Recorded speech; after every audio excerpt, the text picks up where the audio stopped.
Hello friends, எல்லோரும் எப்படி இருக்கீங்க? நல்லா இருக்கீங்களா? இன்றைக்கி Sunday.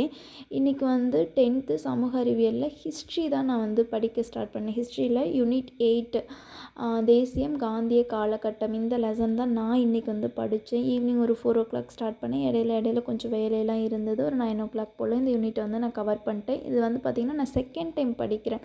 First time படித்ததுக்கும் second time நான் படிக்கிறதுக்கும் ஓரளவுக்கு வித்தியாசம் இருந்தது. புக் பேக் கொஷினுக்கும் நான் ஆன்சர் எல்லாத்தையுமே வந்து நான் நோட் பண்ணி வச்சுருக்கேன். ப்ளஸ் ஆன்சர் மட்டும் நான் நோட் பண்ணாமல் என்ன பண்ணேன்னா, அந்த கொஷின் எந்த பேஜ் நம்பரில் இருக்குது அப்படிங்கிறதுக்காக பேஜ் நம்பரையும் வந்து நான் மென்ஷன் பண்ணிக்கிட்டேன். கொஞ்சம் வந்து ஈஸியாக இருக்கும் தேர்ட் டைம் படிக்கும்போது அப்படிங்கிறதுக்காக.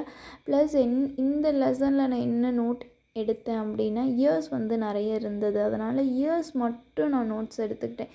எதுக்காக அப்படின்னா, இயர்ஸை மட்டும் பார்க்கும்போது இந்த இயர் எதுக்காக வந்திருக்கு, இந்த இயரில் என்ன நடந்தது அப்படின்னு எனக்கு நானே வந்து சொல்லி பார்க்கும்போது கொஞ்சம் வந்து தேர்ட் டைம் படிக்கும்போது ஈஸியாக இருக்கும். இந்த இயர் வந்து 2024 குரூப் 4 எக்ஸாம் நடந்தது இல்லைங்களா? அதில் ஜிஎஸ்சில் 112 எனக்கு கொஷின் நம்பர். அந்த கொஷின் வந்து இந்த லெசனில் இருந்து தான் கேட்டிருக்காங்க. பேஜ் நம்பர் 103 அண்ட் 104 இருந்து தான் கேட்டிருக்காங்க. படிக்கும்போது தான் தெரிஞ்சது இந்த பேரை நம்ம எங்கேயோ படிச்சிருக்கோமேனு யோசிச்சு பார்த்தா எக்ஸாம் ஹாலில் படித்தது ஞாபகம் வந்துச்சு. ஸோ அதுக்கான ஆன்சரையும் நான் வந்து நோட் பண்ணி வச்சுக்கிட்டு பேஜ் நம்பரையும் நான் வந்து குறித்து வச்சுக்கிட்டேன். டேஷ் புரட்சிகர நடவடிக்கைகளுக்காக ராம் பிரசாத் பிஸ்மில் மற்றும் அஷ்பாகுல்லா கானும் கைது செய்யப்பட்டு சிறை தண்டனை விதிக்கப்பட்டது. ககோரி சதி வழக்கு பேஜ் நம்பர் 103 இருக்குது.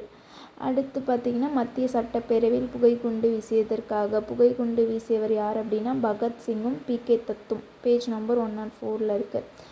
அடுத்து சிட்டாகாங் ஆயுத கிடங்கு மீதான தாக்குதல் 1930 ஏப்ரல். சூர்யா சென்னு தான் அந்த ஆயுத கிடங்கு மீதான தாக்குதல் எடுத்திருப்பார். பேஜ் நம்பர் 104 இருக்குது.